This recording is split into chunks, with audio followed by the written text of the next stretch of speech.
हमारा मैसेज तो मेन ये है कि जो नौजवान और लड़के लड़कियां 18 साल के हो चुके हैं, उन्होंने आना, हमारे कैंप से फ़ायदा उठाना। ये आज 19 तारीख उसकी आखिरी थी, मगर बहुजन वंचित आघाड़ी और हमारे मध्य के सदर अहमद जली साहब ने कलेक्टर साहब से रिक्वेस्ट करके इस तारीख को एक्सटेंड करें, तो 26 तारीख तक करे ये नए के लिए। और जो करेक्शन है वो उसका 31 तारीख तक डेट सर ने करवा कर लिए है। तो फिर से हमने कैंप लगाना अभी शुरू कर दिया। आज बंद करना था मगर हम रुक गए थे कलेक्टर साहब की परमिशन की वजह से, इसलिए हमने कैंप कंटिन्यू करे आज से। और कितने तारीख से चालू है और आखिरी डेट इसकी? हाँ, ये कैंप 15 तारीख से शुरू होता और इसकी डेट 19 आखिरी थी। लेकिन अब बढ़ के 31 हो चुकी है और इसमें टोटल हमने 1762 कार्ड अभी तक बनवाए हैं इंशाल्लाह। न्यू वोटर्स के लिए क्या मैसेज है आपका, जिन्होंने अभी तक के अपना उनसे उनको ये मैसेज है कि उनके जो दोस्तों के नहीं बने हैं, घर में किसी के नहीं बने हैं या कॉलेज में किसी के नहीं बने हैं, तो उनको ये मैसेज पहुंचाए कि वंचित बहुजन आघाड़ी की तरफ से सर की रिक्वेस्ट, अहमद जली साहब की रिक्वेस्ट की वजह से ये डेट एक्सटेंड करवा कर 31 दिसंबर तक करवाई गई है। तो वो हमसे रब्ता करें और अपने नए कार्ड बनवा ले। ये सुनहरा मौका है उनके लिए। मोहम्मद मोइनुद्दीन जमीलुद्दीन, वंचित बहुजन आघाड़ी मध्य। देखिए, जो कैंप लगाया गया है इलेक्शन कार्ड कैंप, इसमें नौजवानों का बहुत ज़्यादा उत्साह है। उनका उत्साह देखकर हम लोगों ने भी ये कहा है कि क्यों ना दिनों रात मेहनत करके जो बच्चों में उत्साह है कम नहीं होना चाहिए और इनकी ज़्यादा से ज़्यादा मदद करके जो है कार्ड जो है इलेक्शन कार्ड इनको बना कर देना चाहिए। देखिए, अक्सर होता ये है कि बच्चे जो है जो उत्साह से काम करते हैं उनको उतना प्रॉब्लम्स आते हैं, लेकिन बच्चे यहाँ पर जो है आकर हमसे सवालात पूछ रहे हैं, हम उन्हें प्रॉपर गाइड कर रहे हैं, तो वो उतनी स्पीड से जाकर जो उनके पास पेपर्स काम है वो सारी पूर्तता करके जो है अपने इलेक्शन कार्ड बनाने के लिए बच्चे बहुत ज़्यादा जो है जोश में है। मेरा सवाल एक ऐसा है, देखिए अभी ये दिसंबर का महीना चल रहा है, 31 दिसंबर तक के आपने टाइम बढ़ाकर लिए है, लेकिन जो बच्चे जनवरी में या फरवरी में 18 साल कंप्लीट कर रहे हैं उनके लिए क्या? ये देखिए, इस साल से जो है निवडणूक जो कंसर्न ऑफिसर है उन्होंने बताया कि ऐसे बच्चे जो जनवरी फरवरी में 18 साल के होने वाले हैं तो उनके लिए एक खुसूसी यहाँ पर जो है एक ऑप्शन रखा गया है कि ऐसे बच्चे जो अप्लाई कर सकते हैं, उनको कंसिडर किया जाएगा।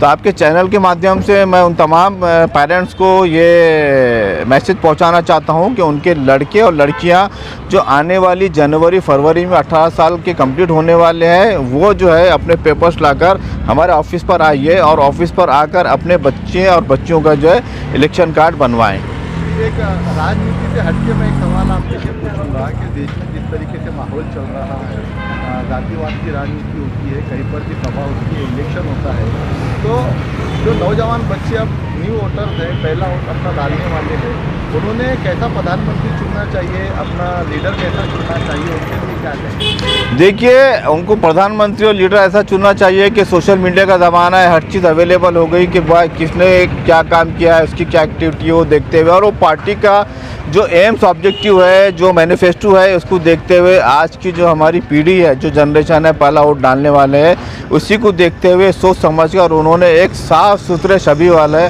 जो इंसान को चूक के, हमारा जो मुल्क है एक जमहूरी मुल्क है और यहाँ पर तमाम मज़ाहिब के लोग रहते हैं, ये दुनिया की सबसे बड़ी डेमोक्रेसी है भारत, तो उसी के लिहाज से जो है ऐसा प्रधानमंत्री चुनना चाहिए जो यहाँ पर बसने वाले तमाम मज़ाहिब के, तमाम रिलीजन के जो लोग हैं उनको साथ लेकर चलने चाहिए, मुख्य धारा में उनको लाना चाहिए, किसी को के भी साथ नाइंसाफ़ी नहीं होना चाहिए। मेरा यही बोलना है कि आने वाली जनरेशन ने ये तमाम जो है चीज़ें देखकर वोट करना चाहिए। देखिए, ये जो पिछले 10 सालों में जो हुआ है संसद के अंदर और जो अपने देश में हुआ है, लोगों के दिल में डर है कि संविधान खतरे में है और बहुत सारे संसदों को भी सस्पेंड कर दिया जाता है। तो जो नए वोटर्स हैं उनके दिल में कहीं ना कहीं ये सोच है कि हम अगर इनको चुन के देंगे तो पर संसद में क्या होगा पता नहीं। तो आपका क्या कहना है, आपको लगता है संसद अपना संविधान खतरे में है और क्यों जो है तो संसदों को सस्पेंड किया जाता है? देखिए, नो डाउट पिछले 10 साल में जो सेंट्रल गवर्नमेंट की तरफ से एक्टिविटी हो रही है उसमें संविधान पे बहुत बड़े बड़े खतरे हुए हैं।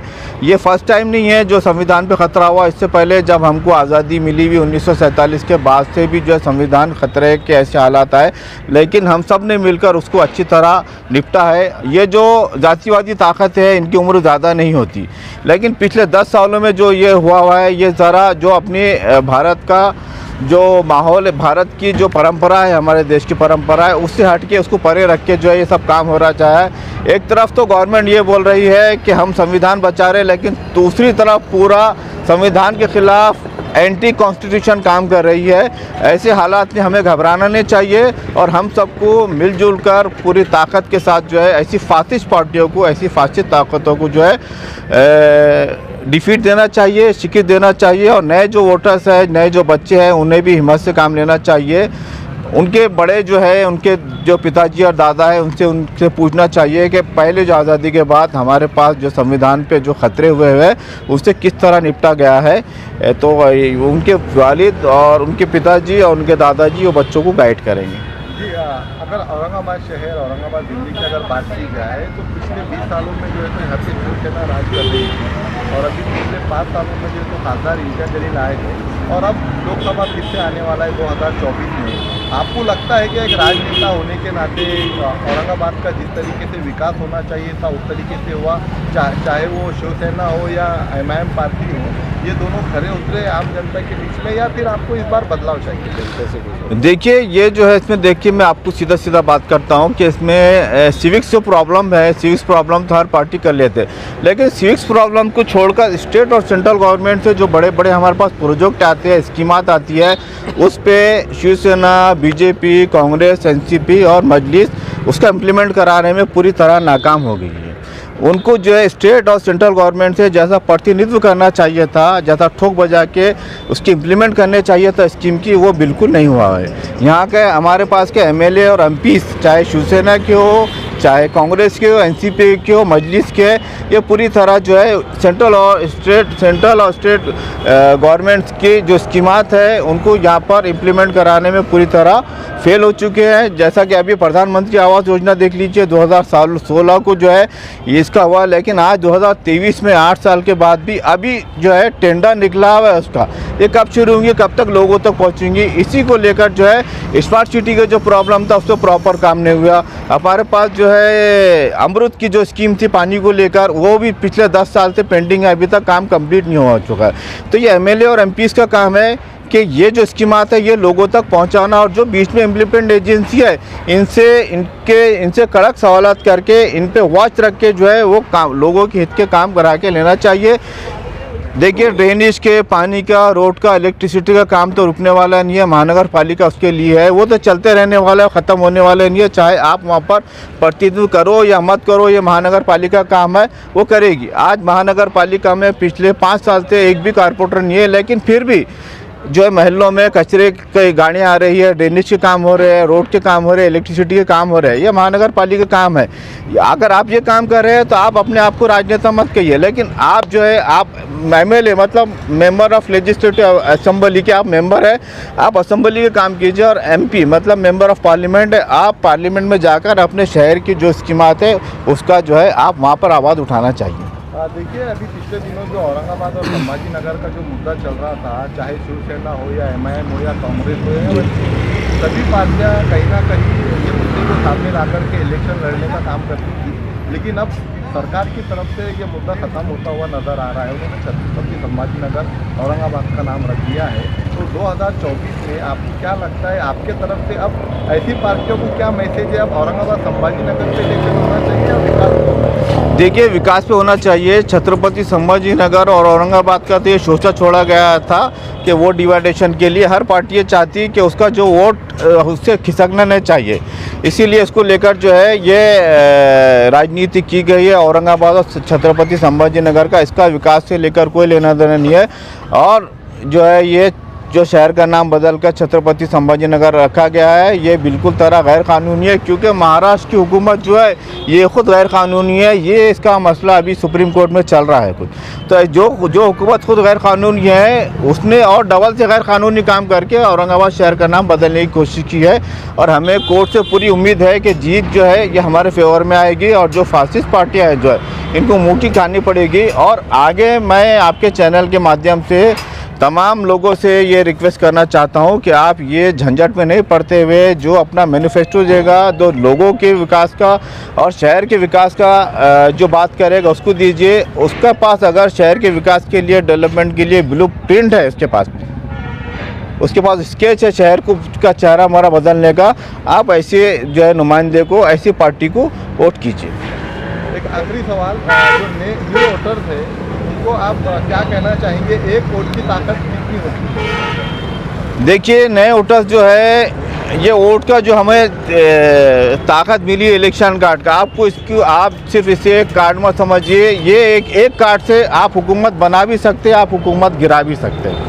तो आपका ये इलेक्शन कार्ड, आइडेंटिटी कार्ड सिर्फ इलेक्शन कार्ड के हद तक नहीं है, ये बहुत बड़ी अपने आप में ताकत रखता है। ये आपको समझना चाहिए।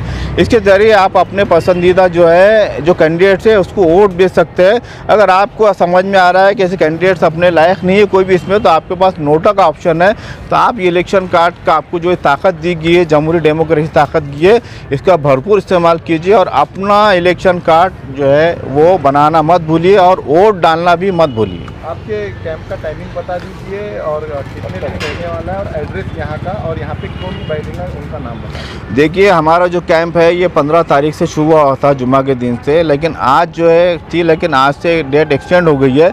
तो आज से 20 तारीख से लेकर 26 तारीख तक हमारे कैंप में दोपहर में 2 बजे से रात में 11 बजे तक नए फॉर्म का रजिस्ट्रेशन करवाया जाएगा। और 26 से लेकर 31 तारीख तक जो है उसमें करेक्शन, ट्रांसफ़र वगैरह के जो काम है वो किए जाएंगे। तो पहली तरजीह ऐसे बच्चों को दी गई है जो 18 साल के हो चुके हैं, उनके इलेक्शन कार्ड नहीं बना, तो वो लोग हमसे दोपहर में 2 बजे से लेकर रात में 11 बजे तक जो है हमसे कांटेक्ट कीजिए। 20 तारीख यानी आज से लेकर 26 तारीख तक जो है हमारे पास नए कार्ड बनाए जाएंगे, और 26 तारीख से 31 तारीख तक रात में जो है करेक्शन, ट्रांसफ़र और डाउनलोड वगैरह के इलेक्शन को लेकर काम किए जाएंगे। हमारा पता है Darul Awam, Vanchit Bahujan Aghadi central office, diamond function hall के करीब, बुड्डी लैन, औरंगाबाद। हमारे यहाँ पर जो है हमारे साथी जो है उसमें मोइनुद्दीन साहब, अब्दुल समद साहब, मोहम्मद रफ़ीक साहब, सलीमुद्दीन सिद्दीकी साहब, नवीदुद्दीन सिद्दीकी साहब, हमारी टीम जो है यहाँ पर आपकी खिदमत में तैनात रहेगी।